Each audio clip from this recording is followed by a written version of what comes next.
Economía, endeudamiento, dinero electrónico y consejo consultivo tributario son los ejes. Se mantiene la brecha entre deuda pública consolidada y deuda pública agregada.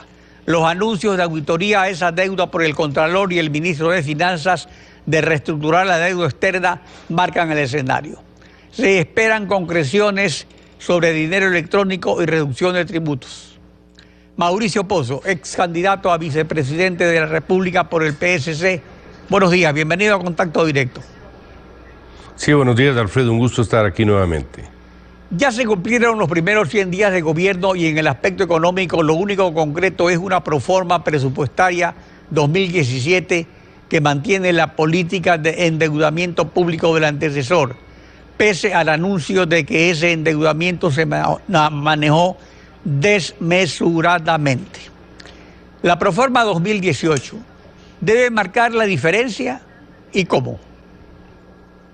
Bueno, primero el ajuste prorrogado al presupuesto de este año en la práctica no va a tener mayor impacto. Estamos ya recorridos 8 meses del año. En los 4 restantes es muy complicado cambiar la tendencia. Sin embargo, en el presupuesto para el 2018 yo esperaría que sí se vean las señales más claras a dónde quiere caminar el gobierno. El presidente ha hecho algunas declaraciones, algunos pronunciamientos a mi criterio favorables, ha hablado de sostener la dolarización, ha hablado de austeridad fiscal, ha hablado del rol del sector privado, que tras de eso hay bastantes acciones de política económica. Por esa razón yo esperaría que en ese anuncio de lo que sería el presupuesto del próximo año también sea el anuncio de todo el programa económico que yo he insistido que tiene que ser un tema integral y sobre esa base tener una ruta hacia dónde quiere caminar el gobierno. Las decisiones que hemos visto que se han adoptado son decisiones correctas, que vendan algunos vehículos, que el tema de bajar el salario a algunos funcionarios de alto rango, entre otros, pero son todavía decisiones pequeñas, lo del dinero electrónico de igual forma. Esto tiene que estar inmerso en un programa económico, inclusive para que se entienda por qué razón va a haber necesidad de un primer impulso de más endeudamiento para que el programa, conforme de resultados, se pueda ver en mediano plazo una reducción del tamaño de la deuda respecto al PIB. Precisamente el artículo 124 del Código Orgánico de Planificación y Finanzas establece que cuando se alcance el límite de endeudamiento se deberá implementar un plan de fortalecimiento y sostenibilidad fiscal. La reticencia de Alianza País a no reconocer que la deuda pública agregada ha sobrepasado el techo legal del endeudamiento, según declaró el propio presidente Moreno, como usted señaló, ¿es solo para eludir responsabilidades a los miembros del Comité de Deuda o para evitar la reducción del Estado clientelar y su infraestructura tributaria? Aquí no hay dónde perderse. Por un lado, el presidente de la República hace pocas semanas anunció al país que la deuda pública total ascendía aproximadamente a 57.000 millones de dólares, es decir, alrededor del 57% del PIB. Pasan pocas semanas, algún funcionario del área económica del gobierno habla de que la deuda no supera el 40%. En la práctica, la realidad supera lo que pueden decir.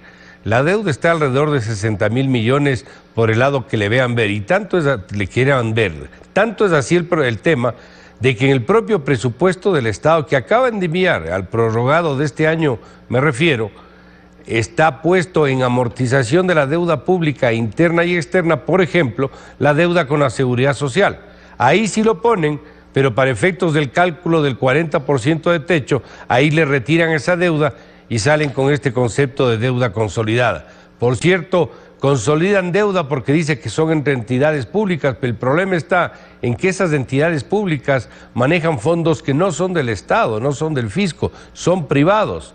Me refiero al caso del Banco Central a través de los depósitos desde las personas en los bancos privados y estos a su vez en el central, bien caje, y me refiero a los aportes de los afiliados a la Seguridad Social, institución que a su vez también deposita en el Banco Central. Así que para resumir de alguna manera, no hay dónde perderse aquí. Se sirve con impuestos. Ahora, sobre el aspecto tributario, dialogado con el sector privado en el Consejo Consultivo, también faltan los hechos concretos.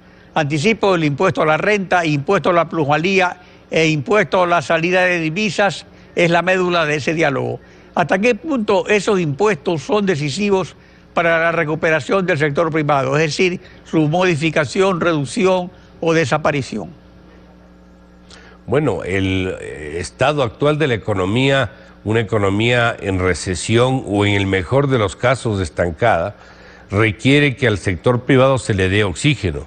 Y una forma de darle oxígeno es retirarle una serie de imposiciones tributarias que lo único que hacen es empeorar la situación. Dentro de eso está el anticipo del impuesto a la renta, dentro de eso está el impuesto a la salida de divisas, dentro de eso está la ley de plusvalía y ojalá avancemos en otro costo de producción que es el tema de una modernización del mercado laboral.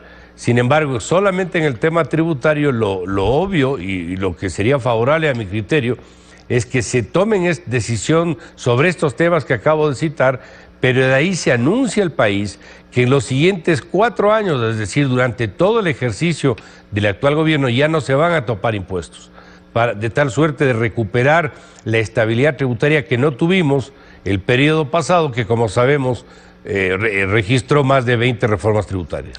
Ahora, el acuerdo del presidente de la República sobre dinero electrónico con la banca privada es importante para descartar la amenaza de una moneda paralela contra dolarización, pero necesita una reforma a la ley y definiciones acerca del costo, que es la razón de su escaso uso por usuarios bancarizados y no bancarizados.